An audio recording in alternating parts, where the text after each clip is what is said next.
ಪ್ರೀತಿಯ 9ನೇ ತರಗತಿ ಮಕ್ಕಳೇ, ನಾವು ಇವತ್ತು ಪಾಠ ಸಂಖ್ಯೆ 5 ಪಾಠದ ಹೆಸರು ಮೌಸಿ. ಲೇಖಕರ ಹೆಸರು ಭೀಷ್ಮ ಸಾಹನಿ. ಲಿಂಕ್ 2 ಅಂದರೆ ಈ ಪಾಠ ಮುಂದುವರೆದ ಭಾಗವನ್ನು ಇವತ್ತು ನಾವು ನೋಡೋಣ. ಎಲ್ಲರೂ ಪುಸ್ತಕವನ್ನು ತೆಗೆಯಿರಿ ಮಕ್ಕಳೇ. ನಾವು ಕಳೆದ ಅವಧಿಯಲ್ಲಿ ಮಾಡಿದಂಥ ಪಾಠವನ್ನು ಈಗ ಮುಂದುವರೆದ ಭಾಗ ಪಾಠವನ್ನು ಈ ಒಂದು ಅವಧಿಯಲ್ಲಿ ನೋಡ್ತಾ ಹೋಗೋಣ. यह किताब देखिए सभी छात्र।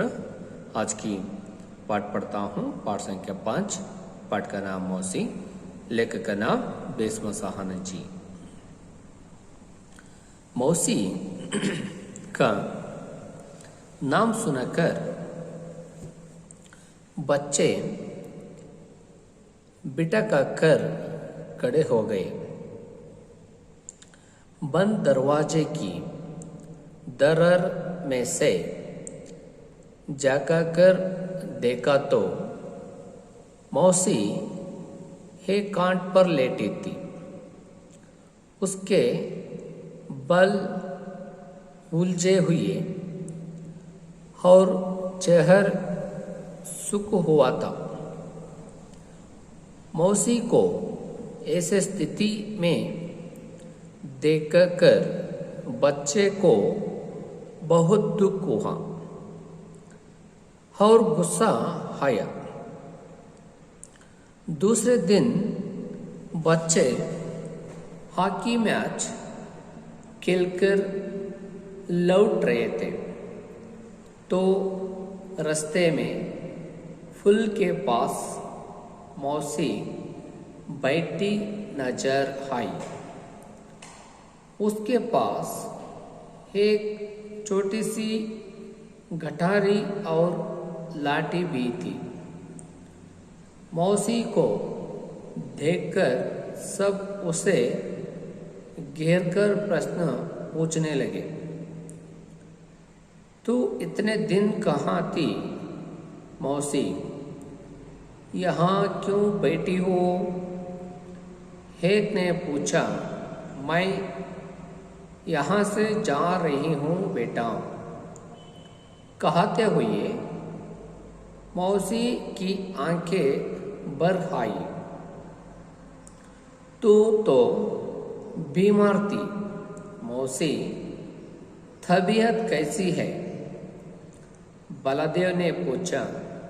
बेटा मैं ठीक हो गया हूँ, अपना गांव जा रही हूँ। हम मुझे कहीं नहीं जाने देंगे मौसी। सबने एक स्वर में कहा।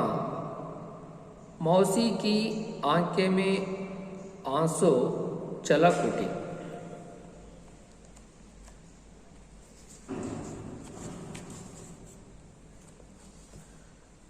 दुकान के सामने एक खांट बेची थी।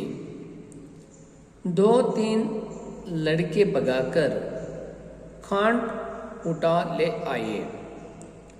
उस पर मौसी को जबरदस्ती बैठा दिया। खांट को सीधे नीम के पेड़ के नीचे ले आए। कन्या भगाकर अपने घर से धरी और तकिया लाया।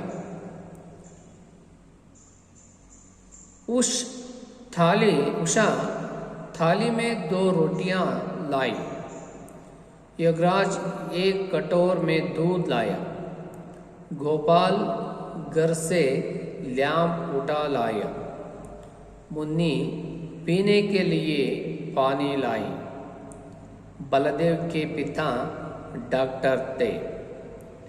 वहाँ अपने पिता को क्लिनिक से खींच लाया। मौसी बीमार है, अब जल्दी चलाकर देखिए। बच्चे सोचने लगे कि मौसी को कहाँ ठहराया जाए। उन्होंने निर्माण लिया कि वे बरी बरी से उसे अपने घर में रखेंगे। बाद में उन्होंने हेडमास्टर जी से विनती की मौसी को स्कूल में काम दिया जाए।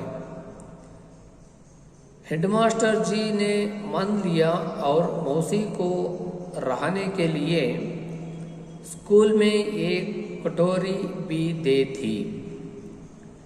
मौसी फिर से स्कूल के आंगन में आने लगी।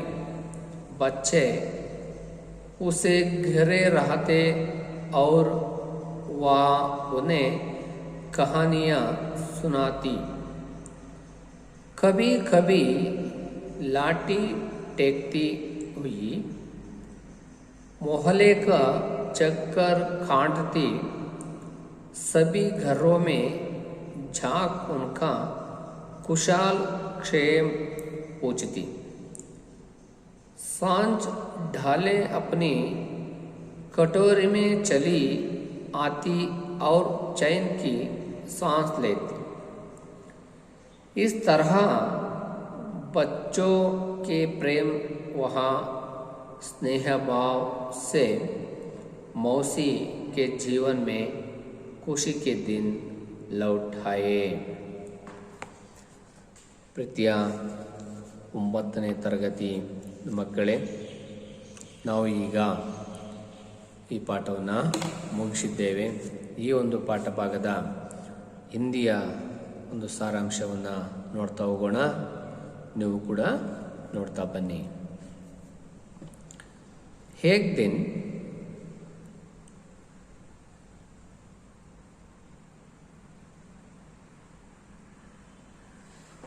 दिन स्कूल की छुट्टी हुई। बच्चे बाहर निकले तो फटक में मौसी नहीं मिली। शाम को खेलने के लिए निकले तो पड़े के नीचे भी नहीं थी। किसी को भी पता नहीं था कि मौसी कहाँ गया है। कई दिन बीत गए, मौसी का कुछ पता नहीं मिला। उसके बिना सर मोहल्ला शून्य खाली लगता था। एक दिन बच्चे मौसी को ढूंढने गए तो एक मकान के अंदर से जोर से आवाज सुनाई दी। हमने देखा तो नहीं, ले रखा है मौसी। अब तुम दूसरे घर चले जाओ। मौसी का नाम सुनाकर बच्चे टीका कर खड़े हो गए। बंद दरवाजे की दरर में से झुककर देखा तो मौसी एक खाट पर लेटती। बाल बिखरे थे, चेहरे सूख हुआ था। ऐसे स्थिति में मौसी को देखकर बच्चे को बहुत दुख तथा गुस्सा आया।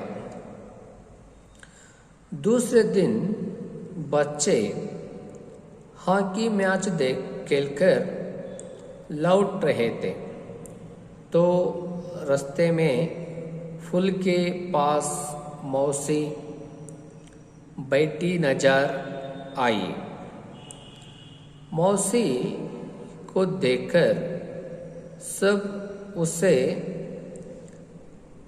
घेर कर पूछने लगे कि तू इतने दिन कहाँ थी मौसी, यहाँ क्यों बैठी हो। मौसी ने उत्तर दिया कि माँ मैं यहाँ से जा रही हूँ। मौसी की हाँकें बरहाई तो बच्चे ने एक स्वर में कहने लगे कि हम तुझे कहीं नहीं जाने देंगे। मौसी यह सुनकर मौसी की आंखें में आंसू छलक उठी। 2-3 सड़कों ने भगाकर दुकान के सामने बीची खांड को ले आए। उस पर मौसी को जबरदस्ती बैठी कांट के सीधे नीम पेड़ से नीचे ले आए। कन्हा भगाकर अपने घर से दीरी और तकिया लाया। उषा थाली में 2 रोटियां लाई। योगराज एक कटोर में दूध लाया। गोपाल लैंप उठा लाया। मुन्नी पीने के लिए पानी लाई। बलदेव के पिता डॉक्टर थे। वहाँ क्लिनिक से किंच लाई।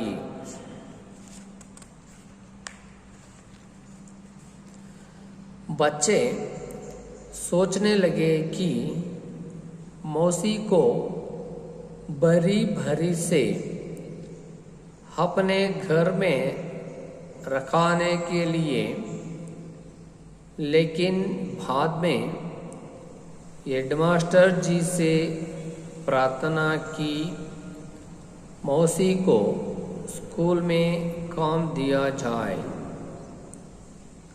उनकी कृपा से मौसी को रहने के लिए स्कूल में एक कटोरी भी दे दी। अब मौसी फिर स्कूल के आंगन में आने लगी। बच्चे उसे घेर रहते और वहाँ उन्हें कहानियाँ सुनाती। कभी कभी लाठी टेकती हुई मोहल्ले में जाकर सभी घरों में जाकर उनका कुशलक्षेम पूछती। सांझ होते ही अपने कमरे में चली आती और चैन की सांस लेती। इस तरह बच्चे के प्रेम वहाँ स्नेह भाव से मौसी के जीवन में खुशी के दिन लौट आए। ವಿದ್ಯಾರ್ಥಿಗಳೇ, ಇದಿಷ್ಟು ಮೌಸಿ ಪಾಠದ ಹಿಂದಿ ಸಾರಾಂಶ ಆಗಿರುತ್ತದೆ. ನಾವೀಗ ಮೌಸಿ ಪಾಠದ ಸಾರಾಂಶವನ್ನು ಈಗ ಕನ್ನಡದಲ್ಲಿ ನೋಡ್ತಾ ಬರೋಣ.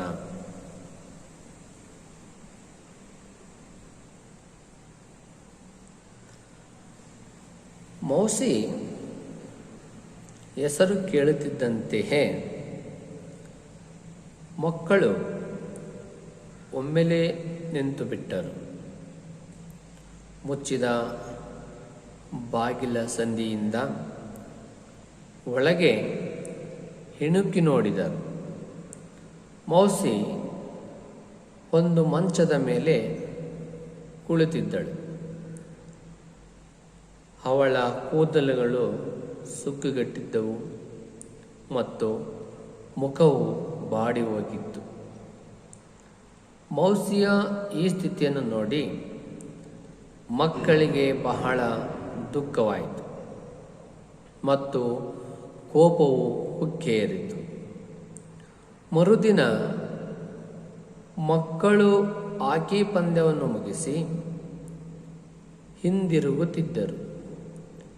ದಾರಿಯಲ್ಲಿನ ಸೇತುವೆಯ ಬಳಿ ಮೌಸಿ ಕುಳಿತಿರುವುದು ಕಂಡಿತು. ಅವಳ ಬಳಿ ಒಂದು ಸಣ್ಣ ಗಂಟು ಮತ್ತು ಕೋಲು ಸಹ ಇತ್ತು. ಮೌಸಿಯನ್ನು ನೋಡುತ್ತಲೇ ಮಕ್ಕಳೆಲ್ಲರೂ ಅವಳನ್ನು ಸುತ್ತುವರಿದು ಪ್ರಶ್ನೆ ಕೇಳಲಾರಂಭಿಸಿದರು. ನೀನು ಇಷ್ಟು ದಿನ ಎಲ್ಲಿದ್ದೆ ಮೌಸಿ? ಮೌಸಿ, ಇಲ್ಲೇಕೆ ಕುಳಿತಿರುವೆ ಎಂದು ಒಬ್ಬ ಕೇಳಿದನು. ನಾನು ಇಲ್ಲಿಂದ ಹೊರಟು ಹೋಗುತ್ತಿದ್ದೇನೆ ಮಗನೇ ಎಂದು ಹೇಳುತ್ತಲೇ ಮೌಸಿಯ ಕಣ್ಣುಗಳು ತುಂಬಿ ಬಂದವು. ನಿನಗೆ ಕಾಯಿಲೆಯಾಗಿತ್ತಲ್ಲ ಮೌಸಿ, ಈಗ ಆರೋಗ್ಯ ಹೇಗಿದೆ ಎಂದು ಬಲದೇವ ಕೇಳಿದನು. ಮಗನೇ, ನಾನು ಈಗ ಹುಷಾರಾಗಿದ್ದೇನೆ. ನನ್ನ ಊರಿಗೆ ಹೋಗುತ್ತಿದ್ದೇನೆ. ನಾವು ನಿನ್ನನ್ನು ಎಲ್ಲಿಗೂ ಹೋಗಲು ಬಿಡುವುದಿಲ್ಲ ಮೌಸಿ ಎಂದು ಎಲ್ಲರೂ ಏಕಕಂಠದಿಂದ ಹೇಳಿದರು. ಮೌಸಿಯ ಕಣ್ಣುಗಳು ಅಶ್ರುಗಳಾಗಿ ಉರುಳಿದವು. ನೋಡಿ ಮಕ್ಕಳೇ, ಮೌಸಿ ಎಲ್ಲದರಿಂದ ವಂಚಿತರಾಗಿ ಮನೆಯಿಂದ ಹೊರಗೆ ಕೂತಿದ್ದಾರೆ. ಮಕ್ಕಳು ಆಟ ಆಡ್ಕೊಂಡು ಸಾಮಾನ್ಯವಾಗಿ ಮಕ್ಕಳ ಭಾವನೆ ಹೇಗಪ್ಪ ಅಂತೇಳಿದರೆ, ಅವು ಒಬ್ಬ ವ್ಯಕ್ತಿಯನ್ನು ಮನಸ್ಸಿಗೆ ಹಚ್ಕೊಂಡ್ರೆ ಆಳವಾಗಿ ಅವು ವಿಶೇಷವಾಗಿ ಅವರನ್ನು ಅಷ್ಟು ಬೇಗ ಮರೆಯೋದಿಲ್ಲ. ಎಲ್ಲೋ ಒಂದು ಕಡೆ ಅವರು ಹೇಳ್ತಾರೆ, ಮೌಸಿ ಮಕ್ಕಳಿಗೆ ಸಿಗ್ತಾಳೆ. ಮೌಸಿ, ಹೇಗಿದ್ದೀಯಾ? ಎಲ್ಲಿಗೆ ಹೋಗಿದ್ದೆ ನಿನ್ನೆ ಇಷ್ಟು ದಿನ? ಏನು ಸಮಾಚಾರ? ಆರೋಗ್ಯ ಚೆನ್ನಾಗಿದೆಯಾ ಅಂತ ಹೇಳಿ ಎಲ್ಲದನ್ನು ಕೇಳ್ತಾರೆ. ಮೌಸಿ ಹೇಳ್ತಾಳೆ, ಇಲ್ಲ ಮಕ್ಕಳೇ, ನಾನೀಗ ನಮ್ಮೂರಿಗೆ ಹೊರಟಿದ್ದೇನೆ, ನನ್ನ ಆರೋಗ್ಯ ಚೆನ್ನಾಗಿದೆ ಅಂತ ಮಾತನ್ನು ಮೌಸಿ ಹೇಳ್ತಾಳೆ. ಅಂಗಡಿಯ ಮುಂದೆ ಒಂದು ಮಂಚವನ್ನು ಇಟ್ಟಿದ್ದರು. 2-3 ಮಕ್ಕಳು ಓಡುತ್ತಾ ಮಂಚವನ್ನು ಎತ್ತಿಕೊಂಡು ಬಂದರು. ಅದರ ಮೇಲೆ ಮೌಸಿಯನ್ನು ಬಲವಂತವಾಗಿ ಕುಳ್ಳಿರಿಸಿ ನೇರವಾಗಿ ಬೇವಿನ ಮರದ ಕೆಳಗೆ ಕರೆತಂದರು. ಕೃಷ್ಣನು ಈ ಓಡುತ್ತಾ ತನ್ನ ಮನೆಯಿಂದ ಜಮಖಾನೆ ಮತ್ತು ದಿಂಬುಗಳನ್ನು ತಂದನು. ಉಷಾ ತಟ್ಟೆಯಲ್ಲಿ 2 ರೊಟ್ಟಿಗಳನ್ನು ತಂದಳು. ಯೋಗರಾಜನು ಒಂದು ಲೋಟ ಹಾಲನ್ನು ತಂದನು. ಗೋಪಾಲನು ಮನೆಯಿಂದ ದೀಪವನ್ನು ಎತ್ತಿಕೊಂಡು ಬಂದನು. ಮುನಿ ಕುಡಿಯಲು ನೀರು ತಂದಳು. ಬಲದೇವನ ತಂದೆ ವೈದ್ಯರಾಗಿದ್ದರು. ಅವನು ತನ್ನ ತಂದೆಯನ್ನು ಕ್ಲಿನಿಕ್ನಿಂದ ಹೊರಡಿಸಿ ಕರೆತಂದು, ಮೌಸಿ ಅನಾರೋಗ್ಯ ಪೀಡಿತರಾಗಿದ್ದಾಳೆ, ನೀವು ಬೇಗನೆ ನೋಡಿ ಎಂದನು. ಆ ಮಕ್ಕಳು ಎಲ್ಲರೂ ಕೂಡ ಒಟ್ಟಾಗಿ ಒಗ್ಗಟ್ಟಿನಲ್ಲಿ ಬಲವಿದೆ ಅನ್ನೋದಕ್ಕೆ ಇದು ಒಂದು ಉದಾಹರಣೆ ಮಕ್ಕಳೇ. ಒಬ್ಬೊಬ್ಬರು ಒಂದು, ಮೌಸಿ ನೀನು ಎಲ್ಲಿ ಕೂಡ ಹೋಗಬಾರ್ದು, ಇಲ್ಲೇ ಇರಬೇಕು ಅಂತೇಳಿ ಆ ಮೌಸಿಯನ್ನು ಒತ್ತಾಯಪೂರ್ವಕವಾಗಿ ಆ ಮಕ್ಕಳು ಒಬ್ಬೊಬ್ಬರು ಒಂದೊಂದು ರೀತಿಯ ಸಹಾಯವನ್ನು ಮಾಡಿ ಮೌಸಿಯನ್ನು ಕರ್ಕೊಂಬರ್ತಾರೆ. ಹಾಗಾಗಿ ಮಕ್ಕಳೇ, ಒಬ್ಬಟ್ಟಿನಲ್ಲಿ ಒಗ್ಗಟ್ಟಿನಲ್ಲಿ ಬಲವಿದೆ ಅನ್ನೋದಕ್ಕೆ ಇದು ಒಂದು ಉದಾಹರಣೆ. ಹಾಗಾಗಿ ಎಲ್ಲರೂ ಚಪ್ಪಾಳೆಯನ್ನು ತಟ್ಟಿದರೆ ಶಬ್ದ ಜೋರಾಗಿ ಬರುತ್ತದೆ. ಒಬ್ಬರೇ ಚಪ್ಪಾಳೆ ತಟ್ಟಿದರೆ ಶಬ್ದ ಜೋರಾಗಿ ಬರೋದಿಲ್ಲ.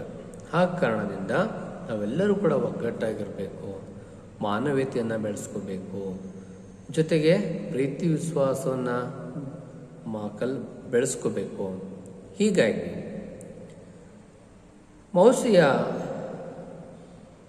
ಮೌಸಿಯ ಆರೋಗ್ಯಕ್ಕೆ ಅನುಗುಣವಾಗಿ ಎಲ್ಲರೂ ಕೂಡ ಸಹಾಯವನ್ನು ಮಾಡ್ತಾರೆ. ಮೌಸಿಯನ್ನು ಎಲ್ಲಿ ಇರಿಸುವುದೆಂದು ಮಕ್ಕಳು ಯೋಚಿಸತೊಡಗಿದರು. ಎಲ್ಲಿ ಮೌಸಿಯನ್ನು ಉಳಿಸ್ಬೇಕು, ಅವಳಿಗೊಂದು ವಾಸಸ್ಥಳವನ್ನು ಕೊಡಬೇಕಲ್ವಾ. ಅವಳನ್ನು ಸರದಿಯ ಮೇಲೆ ತಮ್ಮ ಮನೆಗಳಲ್ಲಿ ಇಟ್ಟುಕೊಳ್ಳುವುದೆಂದು ನಿರ್ಣಯಿಸಿದರು. ತರುವಾಯ ಅವರು ಮೌಸಿಗೆ ಶಾಲೆಯಲ್ಲಿ ಕೆಲಸ ನೀಡುವಂತೆ ಮುಖ್ಯೋಪಾಧ್ಯಾಯರಲ್ಲಿ ವಿನಂತಿಸಿಕೊಂಡರು. ಮುಖ್ಯೋಪಾಧ್ಯಾಯರು ಮಕ್ಕಳ ಮನವಿಯನ್ನು ಪುರಸ್ಕರಿಸಿ ಮೌಸಿಗೆ ಉಳಿದುಕೊಳ್ಳಲು ಶಾಲೆಯಲ್ಲಿಯೇ ಒಂದು ಕೊಠಡಿಯನ್ನು ನೀಡಿದರು.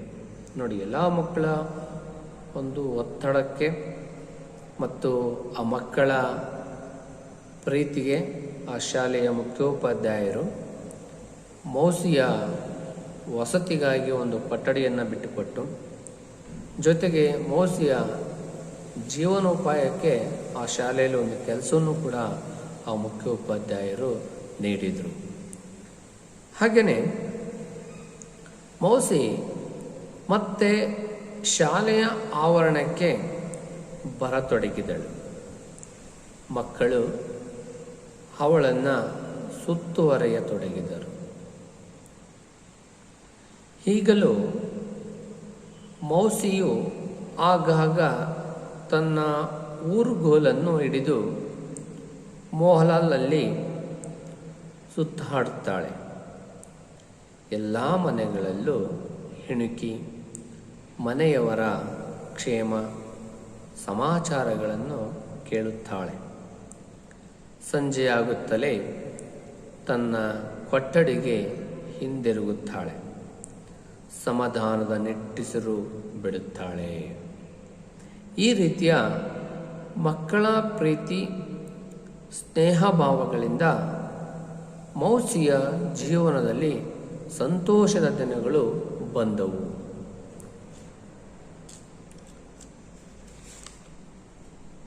ಇಷ್ಟು ಈ ಒಂದು ಪಾಠದ ಸಾರಾಂಶ ಆಗಿರುತ್ತೆ ಮಕ್ಕಳೇ. ಎಲ್ಲರೂ ಕೂಡ ಒಂದು ಒಗ್ಗಟ್ಟನ್ನು ಪ್ರದರ್ಶಿಸಿ ಒಂದು ಮೌಸಿಯ ಜೀವನವನ್ನು ಕಟ್ಟಿಕೊಡೋದಲ್ಲದೆ ಮಕ್ಕಳ ಒಂದು ಹಿತದೃಷ್ಟಿಯಿಂದ ಆಟಗಳು, ಕತೆಗಳು ಮತ್ತು ಅವರ ತಿಂಡಿ ತಿನಿಸುಗಳು, ಎಲ್ಲರ ಮನೆಯಲ್ಲಿ ಒಬ್ಬಳಾಗಿ ಕೆಲಸವನ್ನು ಮಾಡ್ತಾ ಮಕ್ಕಳಿಗೆ ನಿರಂತರವಾಗಿ ತಾಯಿಯಾಗಿ ಪ್ರೀತಿ, ಪ್ರೇಮ, ವಾತ್ಸಲ್ಯ, ಮಹತ್ಕಾರ, ನಮ್ಮ ಸಂಸ್ಕೃತಿ, ನಾಡು ನುಡಿಯನ್ನು ಮಕ್ಕಳಿಗೆ ವಿಚಾರಧಾರೆಗಳನ್ನು ತಿಳಿಸ್ತಾ ಮೌಸಿ ಮುಂದುವರಿತಾಳೆ. ಅವರಿಗೆ ಅಲ್ಲಿರುವಂಥ ವಟಾರ ಎಲ್ಲರೂ ಕೂಡ ಸಹಕಾರ ನೆರವನ್ನು ನೀಡ್ತಾ ಮೌಸಿಯ ಒಂದು ಜೀವನವನ್ನು ಸೃಷ್ಟಿ ಮಾಡ್ತಾರೆ. ಹಾಗಾಗಿ ನಾವು ಒಂದು ಮಾನವೀಯತೆ ಮತ್ತು ಪರೋಪಕಾರದ ಗುಣವನ್ನು ಬೆಳೆಸ್ಕೋಬೇಕು ಅನ್ನೋದಕ್ಕೆ ಒಂದು ಉದಾಹರಣೆ ಇದೆ. ಹಾಗಾಗಿ ಮಕ್ಕಳೇ, ಈ ಪದದಲ್ಲಿ ಬರುವಂತಹ ಕೆಲವೊಂದು ಶಬ್ದಾರ್ಥಗಳನ್ನು ನೋಡ್ತಾ ಹೋಗೋಣ. ಕೆಲವೊಂದು ಹೇಳ್ತೀವಿ, ಕೆಲವೊಂದು ಮಕ್ಕಳ್ತಾ ಹೋಗ್ತೀವಿ. ಶಬ್ದಾರ್ಥ ಇಂದ ಬರೆಯುವ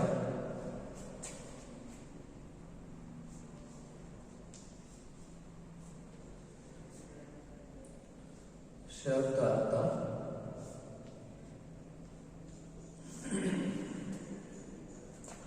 ಮೌಸಿ, ಮೌಸಿ ತಾಯಿಯ ಸಹೋದರಿ, ತಾಯಿಯ ಸಹೋದರಿ.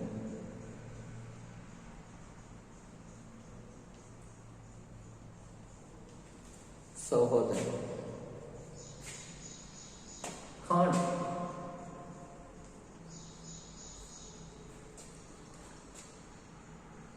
ಕಟ್ಟಿಗೆ.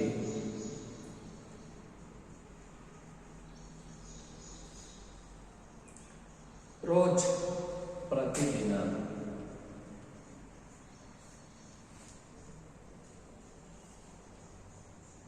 ಪ್ರತಿದಿನ.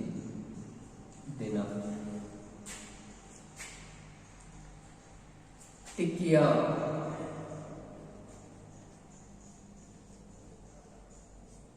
टिकिया मिठाई.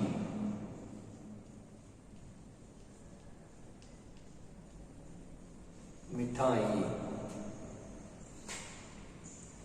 दरर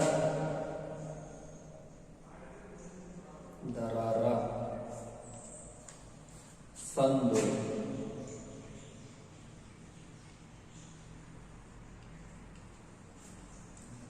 फटक.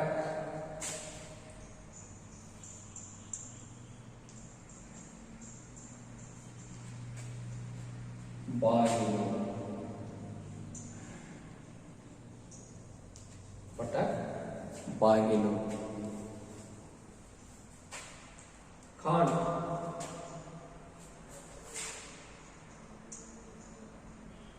पाठ. प्रयाण.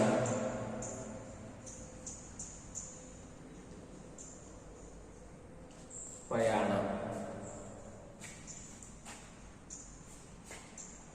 चलते.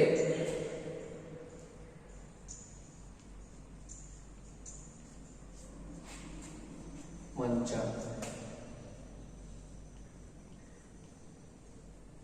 चलते मंच.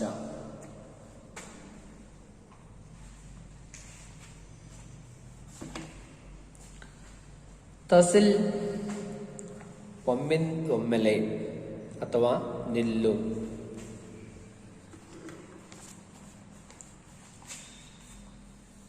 ಬಸ್ತೆ. ಬಸ್ತೆ ಸ್ಥೈರ್ಯ. ಪ್ಯಾವು ಅರವಟ್ಟಿಗೆ. ತಬಿಯತ್ ಬಿತ್ತ ಮನಸ್ಸು. ಚುಟುಕಲ. ಚುಟುಕಲ ವಿನೋದಪೂರ್ವಕ ಮಾತು. ವಿನೋದಪೂರ್ವಕ ಮಾತು. ಟೇಕ ವಿಶ್ರಾಂತಿಯ ಸ್ಥಾನ. ಹನ ಕಣ್ಣೀರು ಸುರಿಸು. ಜಬರ್ದಸ್ತಿ ಬಲವಂತವಾಗಿ. ದರಿ ಜಮಖಾನೆ. ಬರಿ ಸರದಿ. ಶೀಘ್ರ ಕೂಡಲೇ. ಇದಿಷ್ಟು ಈ ಒಂದು ಮೌಸಿ ಪಾಠದ ಶಬ್ದಾರ್ಥಗಳು ಆಗಿರ್ತವೆ. ಹಾಗೆಯೇ ನಾವು ಈ ಪಾಠದಲ್ಲಿರುವಂತಹ ವ್ಯಾಕರಣಾಂಶವನ್ನು ನೋಡ್ತಾ ಹೋಗೋಣ. ಹಲೋ ಮಕ್ಕಳೇ, ನೀವು ಬರಿತಾ ಬನ್ನಿ.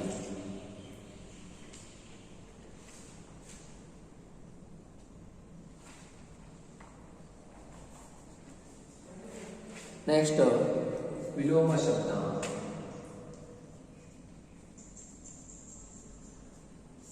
ವಿಲೋಮ ಶಬ್ದ ಒಂದು ಗಲ ಗಲ್ಲ ಗಲ್ತ ಸಹಿ. ಸುಖ ದುಃಖ ದುಃಖ. छोटा बड़ा. खुशी ಘಮ್.